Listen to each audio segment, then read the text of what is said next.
What is up, guys? Welcome back to Between the Pylons, and today we are doing the very first draft review. This is the first of 32. This is the first video I'm recording anyway. I don't know if I'll put this out first. Who knows? That'll just get jumbled in the editing process, which is later. That's a future John problem.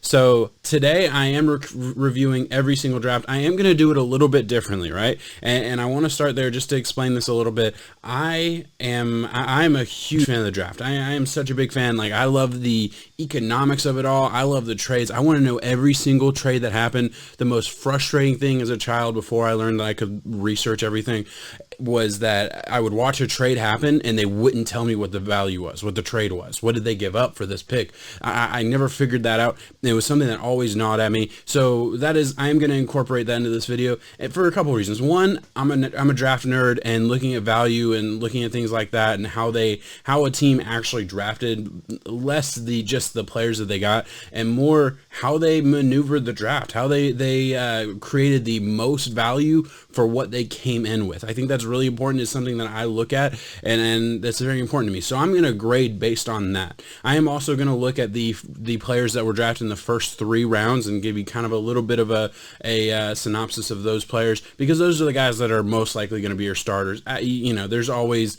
a couple, here and there in the 4th, 5th, 6th, 7th round that end up being year one starters, but I feel like more often than not, they're developmental players and guys that end up getting a shot later on in the career if they ever do.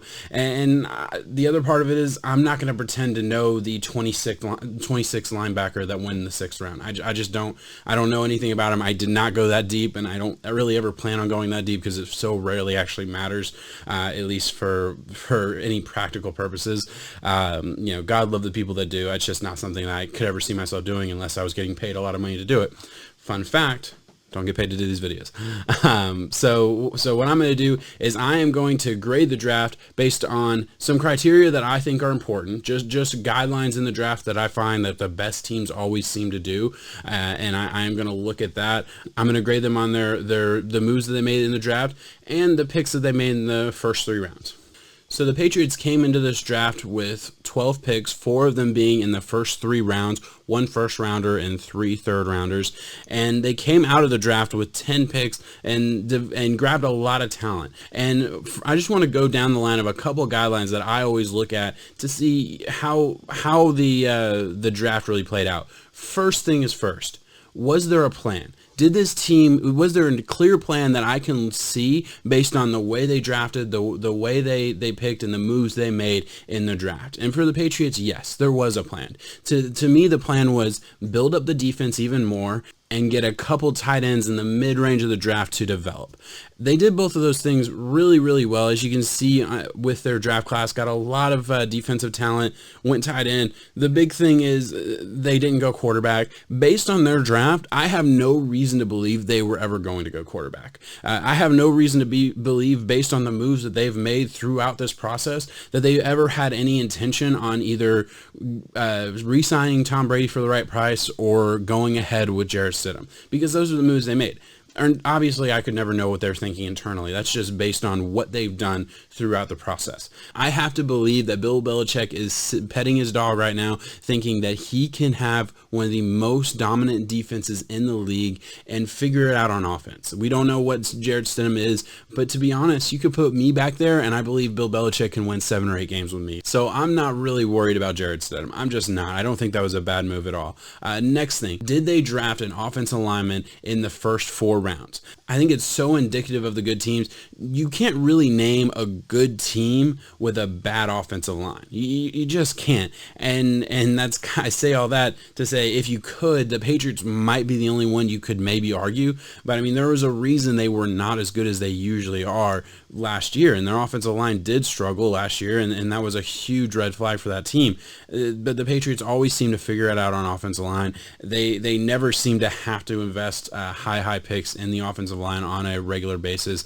But if you go around the league, I feel like you can point to trends of teams consistently investing in the offensive line in the early to mid range of the draft, and it always seems to go through. I mean, even if you're drafting your 6th or 7th offensive lineman, that's really important when it gets to week 11, 12, 13, and you have a couple injured players. You want to have somebody that you can start, right? So that's important. With the Patriots, they went offensive line late. They grabbed 2 offensive linemen in the 6th round. Again, I trust Bill Belichick. These guidelines, they almost don't apply to the Patriots because the Patriots are just an anomaly of sports. So take all this with a grain of salt. And the last one, did they get a piece of the strength of the draft? I feel like every draft, there's always a position group that we can look at and say we're deep at this position. And last year I feel like it was cornerback. This year it is of course wide receiver. That's the thing everyone's heard. I've said it a million times on this channel.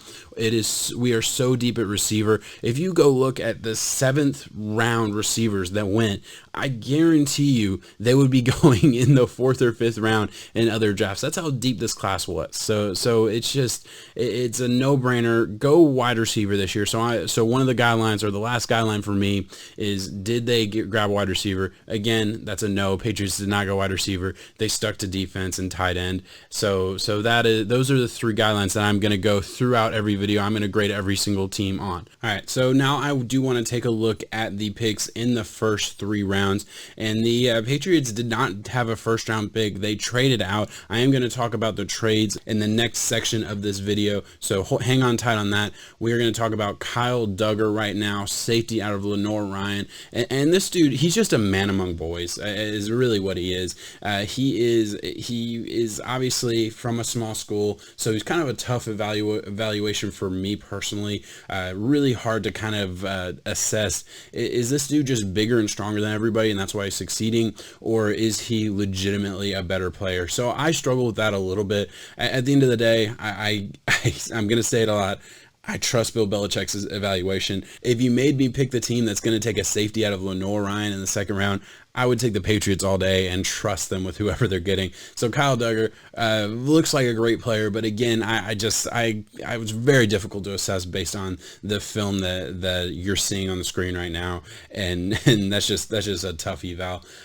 Their next pick, the 2nd round pick, number 60, Josh Uche, linebacker, Michigan. So they go back to Michigan to draft another outside linebacker type of guy. They got Chase Winovich last year. They stole him from my Dolphins. Took him 1 pick ahead. I was so mad.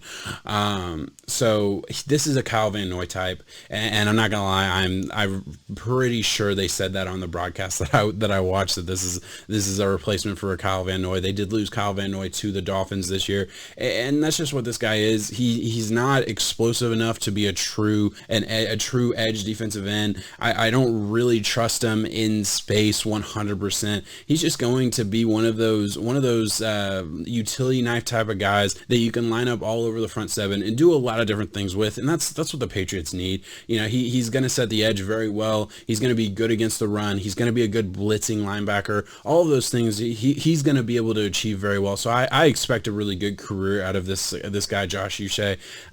This is just exactly what the Patriots do. It's what the Patriots love.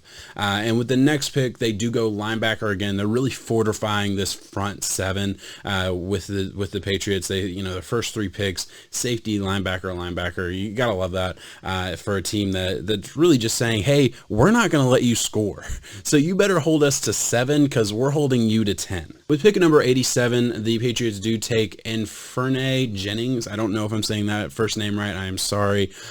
Inferne out of Alabama. The connection between Nick Saban and Bill Belichick, it's well documented. We know. So it's like the second I see this guy go to Patriots from Alabama, I just have to assume that Nick Saban and Bill Belichick have talked about this guy for hours, and Bill Belichick has been targeting him for a long time. I just trust that. Honestly, my evaluation feels so moot, and I'm gonna say it just because it's my video, so I can, but I trust it based on Alabama and linebacker. That's all I need to hear, and Bill Belichick drafted him. I'm good.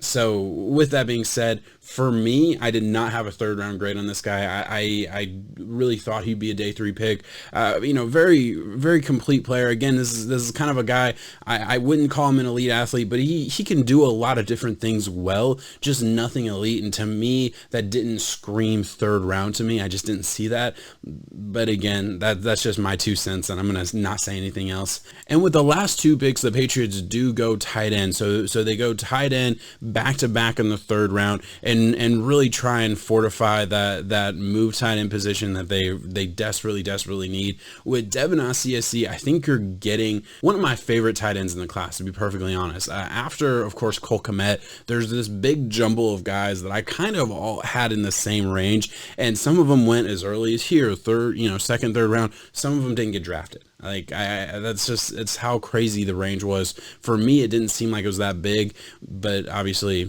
teams got the guys they wanted. So for Devin Asiasi, I think there is potential with blocking. He is very physical. He's a very physical player, not a blocker at UCLA. This is a guy who is a pass catcher. He was a big slot receiver. They asked him to block here and there. I wouldn't love it. I didn't like it. I think it's something you could coach out of him. I went back and looked at my notes, and it was something that I definitely saw. I definitely think there's potential there. It's not there right now at all. You put him in the slot and call it a day. To me, that would be my assessment right at this point. With Dolphin Keeney, I'm not going to lie to you guys, I did not watch him. This is not somebody that I came into the draft having any knowledge about, so I kind of had to go back and research a little bit. And after watching a game and a half, and that's about all I put into it, I think he has a lot of potential. I don't see him as a 3rd round pick. Again, I didn't see that. I would have told you he was a 6th round pick if I came into the draft. I get it. He can block a little bit better than Devin. He has pretty good movement skills. I think he ran a 4.71, I believe, if I'm remembering correctly. He can move around. Not a true pass catching tight end. Not a true blocker. I think he has potential again for both. I think there's a ton of potential for both these guys, and they're going to a great system that utilizes the tight end very, very well. So I have no qualms about that. I don't want to sit here and say either of them are going to be bad or either of them maybe were drafted too high. I don't think that. All right, so now we are going to get into my personal favorite part of the draft, my favorite talking point, and that's the trades. What did this team gain in value throughout their trades, right? So I said at the beginning of the video, they came into this draft with 12 picks, right? 4 in the first 3 rounds, 1 in the first round, 3 in the 3rd round. What did they do with those high level picks? And then what did they do with the rest of their picks? We're going to look at that right now. Of course, the big trade that you probably already know about. At 23, they trade out of the 1st round, let the Chargers trade up with the 2nd and 3rd round. So pick 37 and 71 gets sent to the Patriots for pick number 23. That's a kind of I feel like a fair move as far as value goes. I think when I talk about the Chargers video and I do that video, don't love the trade for the Chargers just based on the situation they were in. With the Patriots, I love it. I think they needed to add talent. I think they saw a lot of value in the set day 2 picks because there was a lot of good players that went day 2. Would you rather get 1 Kenneth Murray or 2 starters on that Patriots defense? To me, I think the Patriots made the obvious choice, and it was the last time they did trade down in this class, which is a little bit surprising. I mean, that's what the Patriots MO is. They're always willing to add value later because they know it's a crapshoot. The more picks, the more value. That's really what it's all about. Patriots didn't really do that a lot in the day 2 and day 3 range. They still made a lot of picks, and I'm going to go through all of them and kind of talk them out with you guys and tell you guys what I think about them. In the 2nd round, they traded up to pick 60, and I absolutely love this trade. They gave up both of the 3rd round picks. So pick 71, which they just acquired in that trade down, and number 98, which is another 3rd round pick. They sent those to the Ravens for a 2nd round pick and a 4th round pick. To me, that's a wash. To me, they gave up no value to move up in the draft, right? So they gave up 2/3. Yes, that's higher picks, but they still got back a 4th and a 2nd. So all they did was just trade positions, and to me, the Ravens lose every time because the Ravens had the higher pick, the more valued player essentially. So to me, that was an easy pick. They trade up, they get Josh Uche, which I've already said I think is going to be a really good fit for the Patriots. That was a great move. I mean, I can't applaud that move enough. Right here, they move up about 9 spots to ensure that they can get Devin CSC. So they move up to number 93. They trade away picks number 100, number 139, and 172. So that's a 3rd, 4th, and 5th round pick. And they get back the 3rd round pick to move up and a 5th round pick. So essentially, they lost a couple spots in the 5th round, and they gave up a 4th round to move up 9 spots. Again, good value. I think they might have lost there a little bit as far as the Raiders are concerned. To move down 9 spots, you get an extra pick, and you move up. It ends up being 23 picks in the 5th round. I think that's a deal for the Raiders all day. But as far as the Patriots are concerned, I think they had a tight end that they really valued, and they pulled the trigger on it. And as I said earlier, I really like Devin CSC. I think his potential is astronomical. So I can't love that trade enough, really, for both sides. I think that was a good trade. If I had to pick a winner, I'd give that to the Raiders, but that's kind of close. Moving down the line here, the Patriots did trade. This is probably the worst trade I think they made, and it happened in the 3rd round again. They made a lot of moves on day 2. They acquired the Jets pick number 101 and gave up 2 4th rounders and a 6th rounder next year. To me, that's horrible value for the Patriots. It just makes no sense to get the tight end they got. I don't like the pick, but that's not really what the point of this portion of the video is. It's just talking about the actual value and how you actually grade each trade. And I don't know that they gained a ton of value. They lost. They basically gave up 3 picks for 1. They had to like Dalton Keeney very, very highly. And it's just strange because they had already traded up to get 1 tight end, and maybe they didn't realize that he would be back on the board. Maybe that was the plan all along, but it kind of looked like the Patriots kind of panicked a little bit and said, we need to get tight end. We have to fill that position, which is why at the beginning of the video I said they weren't interested in quarterback, because they didn't panic about a quarterback. They didn't go for a quarterback. They panicked about tight end, and they went after guys on defense. So that was kind of the theme of their draft. And the very last trade that they made, again, a great trade, I feel like, in my opinion, to move up to pick number 182. They did give up 212 and 213, which is, again, these are 6th round picks, so not a lot to talk about there. All in all, I thought the Patriots had an absolutely great draft. They were able to add a ton of talent. Came into the draft with a lot of assets, so they were able to maneuver the board pretty much wherever they wanted, and it looks like they got the guys that they wanted. They pulled the trigger on day 2 to get the guys that they really, really believed in, and it worked out really well. And on day 3, they more or less just sat tight and took the best available player, I assume, for their board. Didn't look like there was a ton of fear there. Again, I think that's the way you go. I think that's the best way to treat the draft. In the first 3 rounds is where you're getting the starting talent. Those are where you really need to make the moves that you really believe in. That's where you use the later draft picks as assets to move up and make the picks you like. And if you don't like any of the picks, you move back and collect assets. To me, the best move of the day was trading up into the 2nd round for their 2 3rd-round picks, but also getting a 4th-round pick in return as well. Essentially losing no value and moving up in the draft. You can't beat that.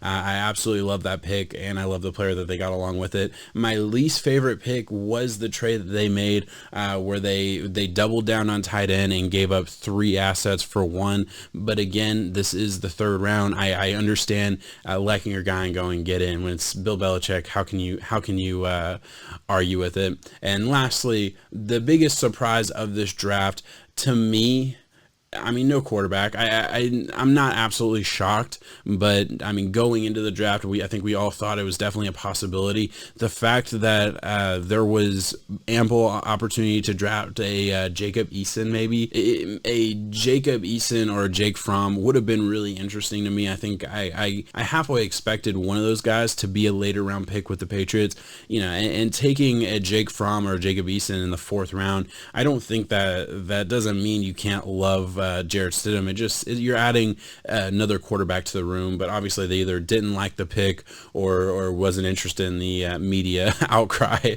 Either way, I thought they had a great draft. If I were to give it a grade based on the criteria that I set up for you at the beginning, based on the trades that they made and the draft moves they made, I give it a B. I really liked a lot of their moves. I respected moving up. I thought there were a little bit not Patriot-esque moves that maybe take it down from an A to a B for me. I absolutely love that they came in with a plan and executed it. That's very clear to me. It seems very obvious that defense was their first priority, and getting some of these developmental tight ends in the middle rounds was their second priority. They did that. I thought they maybe gave up a little bit too much to go get those tight ends in the third round, but to be honest, that's completely nitpicky. But all right, guys, thank you so much for watching. Please hit that like and subscribe button. I am going to do a post-draft review for every single team, so if you don't see your team on the channel right now, it is coming. I'm going to have all those out within the next 2 or 3 days probably. It's kind of a lot, so give me a little bit of time on that, but I am working around the clock to get those out for you guys. Thank you so much for watching, and let me know what you guys thought about the Patriots draft in the comments below. Thanks, guys. Bye.